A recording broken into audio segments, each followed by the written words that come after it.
Hwarim, seorang dukun perempuan asal Korea sedang terbang ke Amerika bersama rekannya, Bong Gil. Mereka diundang oleh keluarga kaya raya asal Korea yang menetap di Amerika, Park Ji-young.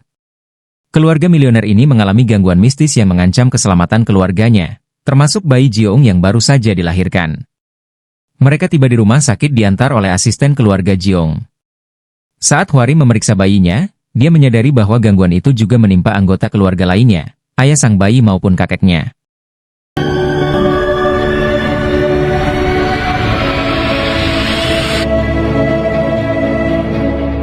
Mereka pun akhirnya diajak menuju ke rumah Ji-young.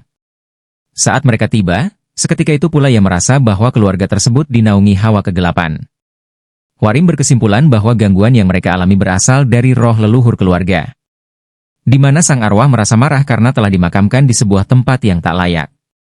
Tak peduli berapapun uang yang harus dikeluarkan, Ji-young berharap Hwarim dapat melenyapkan gangguan sang roh leluhur yang terus-menerus menyerang keluarganya. Hwarim pun menerima pekerjaan tersebut. Ia bermaksud untuk mengajak serta kenalan lamanya untuk ikut serta dalam pekerjaannya. Karena yang akan Hwarim lakukan adalah sebuah ritual pemindahan makam leluhur. Beralih ke Korea, Yang Geun, seorang pengurus jenazah, bersama Sang Deok, seorang ahli Feng Shui sedang mengadakan ritual pemindahan makam sebuah keluarga. Mereka berdua terlihat sudah sangat terbiasa dengan prosesi pemindahan makam. Setibanya di Korea, Hwarim menemui mereka dan menyampaikan tujuannya, di mana ada seorang keluarga kaya yang mampu membayar mahal jasa mereka.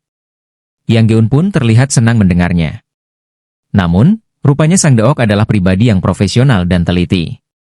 Tak menerima pekerjaan dari sembarang orang. Ji-young terbang dari Amerika menuju Korea untuk bertemu dengan Sang Deok. Dia berharap pemindahan makam segera dilakukan. Meski ibu dan bibinya jelas-jelas menentangnya, tapi sebagai ayah, apapun akan ia lakukan demi keselamatan bayinya. Ji-young pun menambahkan bahwa prosesi tersebut sebisa mungkin dilakukan secara diam-diam tanpa melibatkan administrasi pemindahan. Sang Deok ingin melihat makam tersebut sebelum memutuskannya. Makam tersebut terletak di sebuah gunung terpencil yang letaknya tak jauh dari perbatasan Korea Selatan dan Utara. Korea Utara pun terlihat jelas dari gunung tersebut. Namun, Ji-young berdalih bahwa masa itu adalah masa maraknya perampokan makam sehingga makam sang leluhur sebisa mungkin dilakukan dengan sederhana. Yang melakukan prosesi pemakamannya saat itu adalah seorang biksu bernama Gisune. Sang Deok merasa ada keganjilan dari makam ini. Dia mendapati nisan tersebut tanpa nama yang ada hanya tulisan deretan angka yang dia yakini adalah sebuah titik koordinat. Tanpa pikir panjang, Sang Deok pun menolak pekerjaan tersebut. Ji-young dan Hwarim pun terus membujuk Sang Deok. Hwarim mengancam akan mencari ahli Feng Shui lain. Dan bersikeras bahwa mereka harus menolong nyawa dari seorang bayi tak berdosa. 아주 많은 분야예요. 천사일치를 하나 팔고 만 거예요. 를 파는 거하고 똑같은 거 본 건 안 믿어. 건 처음이긴 하지만 이렇게 힘들다니까. 얘가 아프다잖아. Sang Deok pun terpaksa menerima pekerjaan tersebut. Prosesi penggalian makam pun dilakukan. Nampak pula hadir Bibi Ji-young. Mereka mempekerjakan beberapa tukang gali yang bersio babi. Saat itu juga ritual prosesi penggalian makam pun langsung dilakukan. Penggalian nampak berjalan lancar. Mereka sedikit terkagum dengan peti yang terdapat sebuah ukiran sebagai pertanda bahwa yang bersemayam di peti tersebut bukanlah orang sembarangan. Peti tersebut kemudian diangkut ke mobil untuk dipindahkan ke proses selanjutnya yaitu kremasi. Mereka pun meninggalkan tempat itu.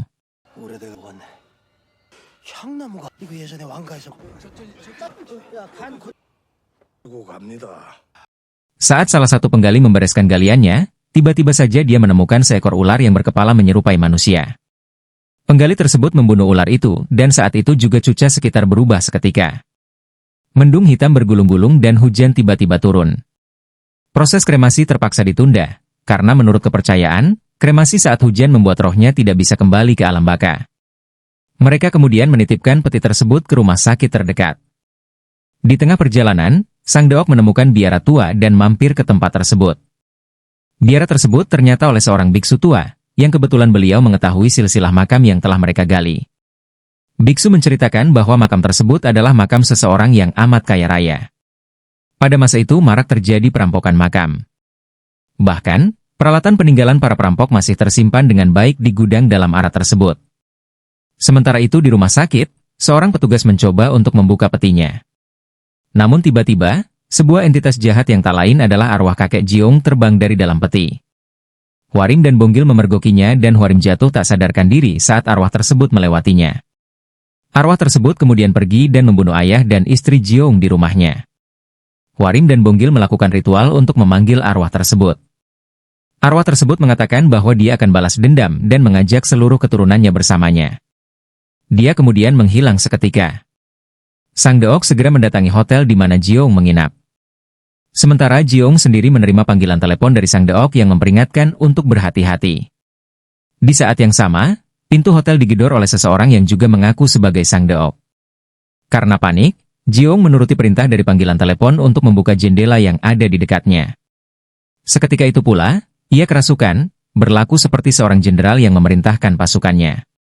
Dia tiba-tiba berkata, "Rubah memotong pinggang harimau." Di hadapan Sang Deok, Jiong memutar leher sendiri hingga membuatnya tewas.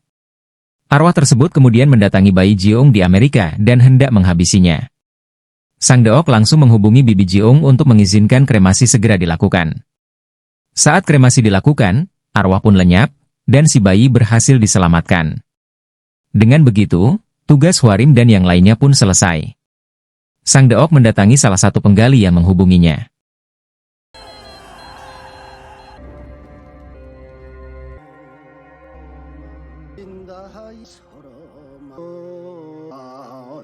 Ketika Sang Deok mendatanginya, pria tersebut dalam kondisi yang tidak baik. Pria tersebut pun memohon pada Sang Deok untuk mencari ular yang telah dibunuhnya di lokasi galian. Sang Deok kembali mendatangi lokasi tersebut.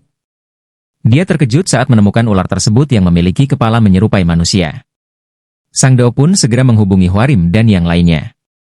Saat mereka tiba, mereka terkejut melihat Sang Deok menemukan sebuah peti dalam kondisi berdiri di dalam galian makam tersebut. Di mana peti tersebut diikat oleh kawat yang sangat kuat, seolah agar tak ada seorang pun yang dapat membukanya. Sang Deok pun memutuskan untuk membawa peti tersebut ke biara untuk dikremasi keesokan harinya, di mana biksu pun menyambut kedatangannya. Bibi Jiong pun dikabari atas temuan tersebut. Dia pun tak tahu menahu atas peti tersebut. Si bibi pun berterus terang tentang siapa ayahnya sebenarnya. Ayahnya adalah seorang pengkhianat yang telah menjual negaranya saat masa pendudukan Jepang. Dan biksu Gisune yang memakamkan leluhur Jiong bukanlah seorang biksu keturunan Korea, melainkan keturunan Jepang. Sang Deok memutuskan untuk bermalam di tempat tersebut. Di tengah malam, Bonggil mengalami mimpi buruk dan terbangun. Dia kemudian berjalan-jalan di sekitar biara dan menemukan sebuah peternakan babi. Sekilas dia melihat sebuah sosok bertubuh tinggi besar sedang membantai babi-babi dan pemiliknya. Bonggil ketakutan dan membangunkan Hwarim. Mereka kemudian membuka gudang dan mendapati peti tersebut sudah hancur. Bonggil pun bermaksud untuk membangunkan Sang Deok meninggalkan Hwarim seorang diri. Tiba-tiba, muncul sosok tinggi besar berpakaian samurai Jepang muncul di hadapan Hwarim sambil melemparkan kepala pemilik peternakan babi. Sang iblis hendak menghabisi Hwarim, namun Bonggil muncul dan mencoba menyelamatkannya. Iblis itu menusuk perut Bonggil dengan tangannya yang membuat Bonggil roboh. Dia kemudian mendekati Hwarim. Saat hendak menyerang, iblis itu melihat stupa biksu di belakang Hwarim. Dia kemudian merapalkan mantra-mantra dalam bahasa Jepang dan berubah menjadi bola api, dan terbang kembali ke galian makam tempat di mana ia bersemayam. Bonggil terluka parah dan dibawa ke rumah sakit terdekat. Hwarim meminta bantuan bibinya dan seorang dukun kecil yang siap membantunya. Mereka melakukan ritual untuk memanggil kembali arwah tersebut. Sang Deok kembali ke gudang biara memeriksa barang peninggalan para perampok yang sempat disimpan. Dia menemukan sebuah buku yang berisi foto para perampok. Sang Deok menyadari bahwa mereka bukanlah perampok, tetapi para patriot Korea.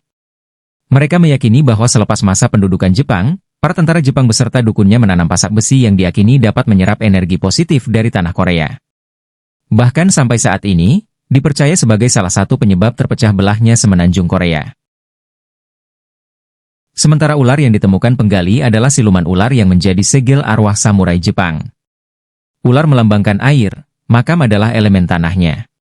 Sementara peti mati sebagai elemen kayu, api, dan logam adalah samurai itu sendiri. Sehingga ketika sang ular mati, maka hilanglah keseimbangan 5 elemen, dan terbukalah segel awal yang menjaga roh samurai tersebut. Menyadari hal itu, Sang Deok pun kembali ke galian dan mencoba untuk mencari keberadaan pasak besi tersebut. Namun, alih-alih menemukannya, ia malah menemukan iblis samurai tersebut bersemayam di makam tersebut. Dia pun langsung menjelaskan semuanya ke Hwarim dan Yang Geun, dan memutuskan untuk menemukan pasak besi di lokasi galian makam tersebut. Mereka tidak mungkin melawan iblis itu sehingga Hwarim memutuskan untuk mengalihkan perhatiannya sementara Sang Deok dan Yang Geun mencari pasak besinya. Mereka kemudian menebar ikan untuk memancing sang iblis samurai. Tengah malamnya, sang iblis pun bangkit dari persemayamannya, mengambil ikan dan memakannya. Dia terpancing menuju sebuah pohon besar di mana Hwarim sudah menunggu untuk mengalihkan perhatiannya. Hwarim berpura-pura menjadi arwah penunggu pohon dan mengajaknya bicara. Sang Deok dan Yang Geun segera mencari keberadaan pasak besi, namun mereka tak berhasil menemukannya. Sementara itu, Hwarim dibantu dan dilindungi oleh arwah neneknya, yang merupakan seorang dukun ternama di Korea. Sang iblis kemudian yang menyadari bahwa Hwarim hanyalah manusia biasa. Dia kemudian menjadi bola api dan terbang kembali ke makam. Sementara itu di rumah sakit, Bonggil terhubung dengan sang iblis, sebagai pertanda bahwa Bonggil berada dalam pengaruhnya. Bibi Hwarim berupaya untuk menjaganya. Di tempat galian, Yang Geun menyerah dan lari saat mengetahui sang iblis mulai kembali. Namun Sang Deok bersikeras tetap mencari pasak besi. Sang iblis tiba-tiba berada di hadapannya. Dia pun melukai perut Sang Deok dengan begitu parah. Hwarim pun berupaya untuk menyelamatkan Sang Deok dengan menyiramkan darah kuda pada tubuh sang iblis. Sang Deok kemudian melihat sebuah kilasan masa lalu, di mana Biksu Gisune dengan menanamkan pasak besi tersebut tepat di dalam jasad seorang jenderal samurai. Dengan kata lain, sang iblis tersebut adalah pasak besi itu sendiri. Menyadari bahwa sang iblis adalah pasak besi dengan elemen besi dan api, maka dengan keyakinannya Sang Deok berupaya mengalahkan sang iblis dengan gagang sekop sebagai elemen kayu dan darah sebagai elemen airnya. Sang iblis pun berhasil dilenyapkan. Semua berhasil selamat. 몇 명이 죽고 크게 다쳤다. Sang Deok dengan haru merayakan pernikahan putrinya, sementara Hwarim dan yang lainnya menjalankan tugasnya seperti biasa. Film pun berakhir. Tamat. Terima kasih sudah menonton.